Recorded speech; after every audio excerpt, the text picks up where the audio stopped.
আপনি কি প্রতিদিন ডিম খান? তাহলে সাবধান। সুস্থ থাকার জন্য ডিম যেমন দারুণ একটা পুষ্টিকর খাবার, তেমনই ডিম খাওয়ার ঠিক পরপরই কিছু ভুল খাবার খেলে হতে পারে মারাত্মক বিপদ। হজমের সমস্যা থেকে শুরু করে শরীরের বিষক্রিয়া, এমনকি বড় কোনো শারীরিক রোগও ডেকে আনতে পারে এই অভ্যাস। আজকে আমরা জানাবো এমন 4টি খাবারের কথা যেগুলো ডিম খাওয়ার পর ভুলেও খাওয়া উচিত নয়। 3 নম্বর খাবারটা, সেটা আমরা অনেকেই না জেনে খেয়ে থাকি, তাই ভিডিওটা একদম স্কিপ না করে পুরোটা দেখার অনুরোধ রইল। 1 নম্বর খাবার, গরম চা। আমাদের মধ্যে অনেকেরই অভ্যাস আছে সকালে ডিম সেদ্ধ বা অমলেট খাওয়ার পরে 1 কাপ গরম চা খাওয়া। কিন্তু আপনি কি জানেন, ডিমের মধ্যে থাকা প্রোটিন এবং চায়ের মধ্যে থাকা ট্যানিন একসাথে মিশলে শরীরে মারাত্মক কোষ্ঠকাঠিন্য এবং পেট ফাঁপার মতো সমস্যা তৈরি হয়। এছাড়া চা ডিমের প্রোটিন শোষণ ক্ষমতা অনেকটাই কমিয়ে দেয়, তাই ডিম খাওয়ার অন্তত 30 মিনিট পরে চা খাওয়াই ভালো। 2 নম্বর যে খাবারটার কথা বলবো সেটা হলো টক দই বা দুধ।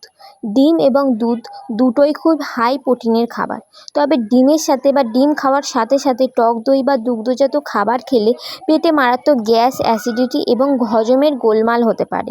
কারণ এই দুটি খাবার একসাথে হজম হতে আমাদের পরিপাকতন্ত্রে অনেকটাই বেগ পেতে হয়, তাই দুধ এবং ডিম একসাথে একদমই খাবেন না। 3 নম্বর যে খাবারটার কথা বলবো সেটা হলো লেবু বা বেশি টক জাতীয় ফল।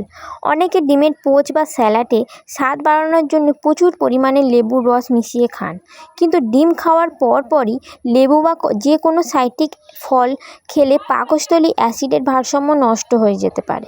এর ফলে বুক জ্বালা, পেটে ব্যথা সৃষ্টি হয়। 4 নম্বর যে খাবারটার কথা বলবো সেটা হলো সয়াবিন। সয়াবিনও প্রোটিনে ভরপুর একটা খাবার, তবে ডিম খাওয়ার পর সয়াবিন খেলে ডিমের প্রোটিন শরীরে শোষণ হতে বাধা দেয়। সহজ কথায়, ডিমের আসল পুষ্টি গুণটাই আপনি পান না, তাই ডিম খাওয়ার সাথে সাথে কখনো সয়াবিন খাবেন না। ডিম খাওয়ার সময় এই সামান্য নিয়মগুলো মেনে চলুন এবং নিজেকে এবং পরিবারকে সুস্থ রাখুন। আজকের ভিডিওটা যদি আপনাদের ভালো লাগে অবশ্যই লাইক করবেন, বন্ধুদের সাথে শেয়ার করে তাদেরকে সতর্ক করবেন এবং এই ধরনের দরকারি টিপস পেতে আমাদের চ্যানেলটি এখনই সাবস্ক্রাইব করে পাশে থাকুন। দেখা হচ্ছে পরের ভিডিওতে। ধন্যবাদ।